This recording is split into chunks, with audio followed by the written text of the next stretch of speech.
ভগবান শ্রীকৃষ্ণ যুদ্ধের আগে কথা দিয়েছিলেন যে আমি যুদ্ধ করব না, যুদ্ধে ইনভলভ থাকবো না, অস্ত্র ধরবো না। কথা রাখতে পেরেছে কি? কথা রাখতে পারে? শুধু তাই নয়, আমরা রামায়ণ, আমরা মহাভারত পড়ি, কিন্তু গল্পের সারমর্মটা আমরা কেউ নেওয়ার চেষ্টা করি না। এই দেখুন রামায়ণের প্রেক্ষাপট, রামকে, রাম ব্রহ্মা সনাতন, ব্রহ্মের স্বরূপ রামচন্দ্র। তাহলে রাম যদি ব্রহ্ম হলো, বলুন তো রামের নিজের ভাই, ছোট ভাই বুকে যখন শক্তিশাল লাগলো, রাম সর্বাগ্রে কি করেছে? রাম তো হাত দিলে ঠিক হয়ে যেতে হতো না? যার ছোঁয়াতে শিলা ভাসে তার স্পর্শে কখনো লক্ষণ মরবে, এ কথা মানা যায়। কিন্তু তিনি কি করেছেন? সর্বপ্রথম তিনি বললেন ডাক্তার ডাকো। যে ব্রহ্ম সনাতন তিনি বলছেন অসুবিধা হয়েছে, রোগ এসেছে, ব্যাধি এসেছে, ডাক্তার ডাকো। কোন ডাক্তার ডাকা হলো? রাবণের প্রাইভেট ডাক্তার, যে শুধুমাত্র রাবণের ফ্যামিলিকে ট্রিটমেন্ট করত। নাম কি? সুসেন বৈদ্য। তাহলে দেখুন ধর্মগ্রন্থ থেকে আমরা কি শিখব? ধর্মগ্রন্থের সারটুকু আমরা নেব। ডাকলো কাকে? ওর সঙ্গে মিলল না কিন্তু। ডাকবো আমরা তাকে, ডাক্তারকে। ভগবান সে বলল না যে আমি হাত বুলিয়ে দেবো ঠিক হয়ে যাবে। সে বলল আমি ভগবান হতে পারি, কিন্তু যেখানে যার প্রয়োজন তাকে ডাকা লাগবে। এখন শক্তিশাল লেগেছে, এই জায়গায় ভগবানের কাজ নেই, ডাক্তারের কাজ। কিন্তু এখনকার বেশিরভাগই গুরুদেবেরা কি বলছে? আপনি কাঁদছেন বাবা আমার অসুখ, সে বলছে ভগবানের ওপরে বিশ্বাস করে ঘটের জল খা, ঠিক হয়ে যাবে। যে ভগবান সে বলছে ডাক্তার দেখাও, আর গুরুদেব কি বলছে? ঘটের জল খাও, ভগবানের উপরে বিশ্বাস রাখো। কিন্তু ভগবানের কথা বললেন, ডাক দিলেন কাকে? সুসেন বৈদ্যকে। সুসেন বৈদ্যকে রাবণের প্রাইভেট ডাক্তার, রাবণের।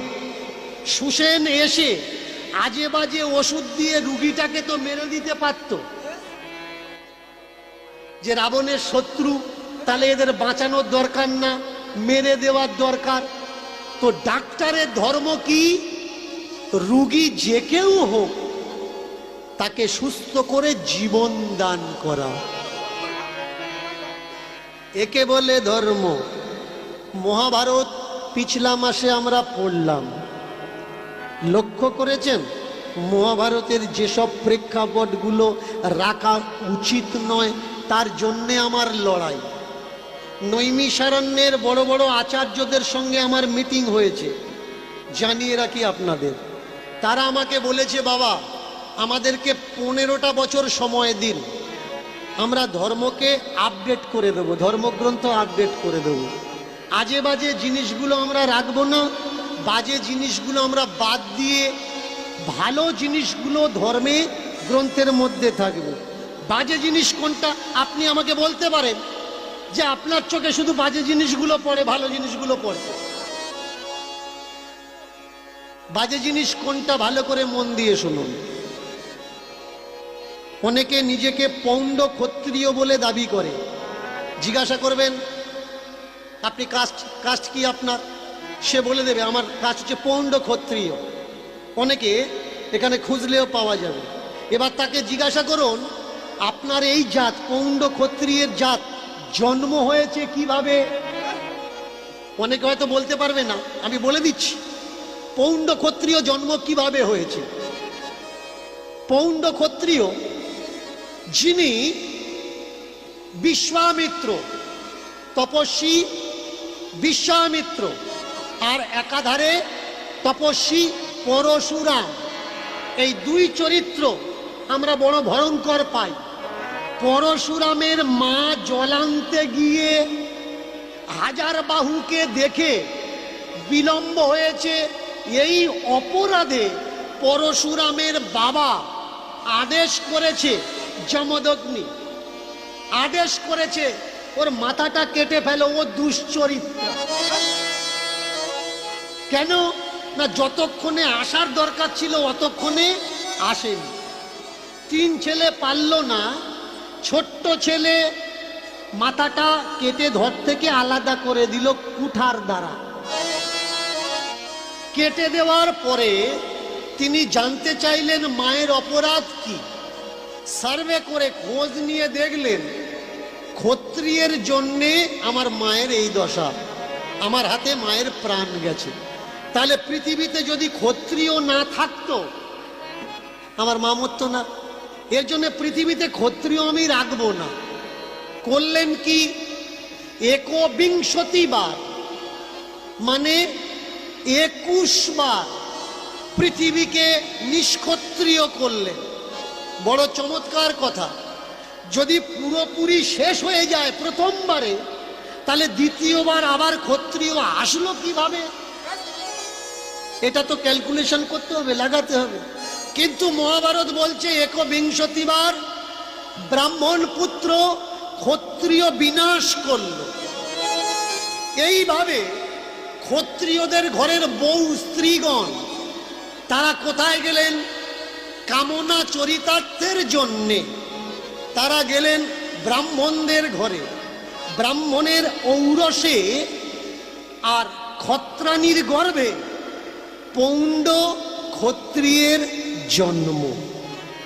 এবার বলুন, আমরা যারা নিজেদেরকে পৌণ্ড ক্ষত্রিয় বলে দাবি করি, কেউ যদি আমাদের বলে তোদের জন্মের ঠিক নেই, আপনি উত্তর দিতে পারবেন তো? আপনি বলবেন কোন আধারে কথাটা বলছো? সে 1 মিনিট বসুন, লাফালাফি করবেন না, এখনো 3 ঘন্টা আছে। অসুবিধে থাকলে বাসায় চলে আসবেন, কীর্তনে ডিস্টার্ব না। আমি খুঁজছি আপনাদের মতো মানুষ। বসুন, চুপচাপ বসুন। এবারে শুনুন, তাহলে ব্রাহ্মণদের ঔরসে ক্ষত্রাণীর গর্ভে কার জন্ম? পৌণ্ড ক্ষত্রিয়। বলুন, এইসব কথা লেখার, এইসব ফাজলামো লেখার কোনো দরকার ছিল? শুধু তাই না, সব থেকে বড় দায় কার ওপরে লাগানো হলো? যারা দোকান করে চুল কাটে, এদেরকে কি বলা হয়? নাই বা প্রামাণিক।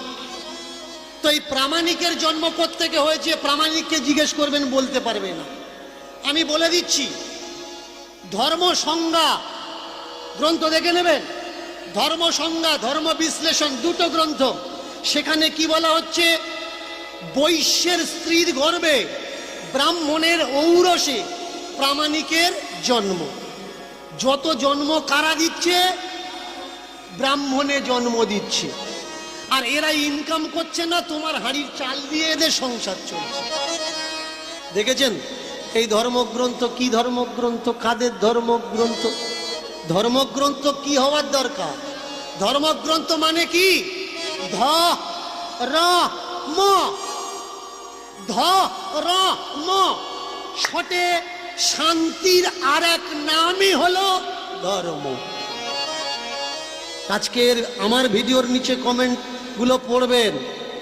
মুখার্জি, চ্যাটার্জি, চক্রবর্তী, ব্যানার্জি, বন্দ্যোপাধ্যায় আর দাস, এরা কারা? বৈষ্ণব সম্প্রদায় কিছু, আর কিছু ব্রাহ্মণ সম্প্রদায়। তারা নোংরা নোংরা ভাষায় গালাগালি করছে। আমি তো কাউকে গালাগালি করছি না। আমার বাম্মা তুলে গালাগালি, আমি কাউকে গালাগালি করছি না। আমি কি করছি? আমি একটা কাজ করেছি, আপনাদের ঘরের নিভে যাওয়া প্রদীপগুলো তেল দিয়ে জ্বালিয়ে দিয়েছি। আজকের এই ভিড় কিসের জন্য জানেন? চেতনা জেগে উঠেছে। আর এই অবদানটা কার? চৈতন্যের অবদান। এটা দীনকৃষ্ণ ঠাকুরের অবদান নয়। এই একই চেতনা দিতে চেয়েছিলেন কে? আমার মহাপ্রভু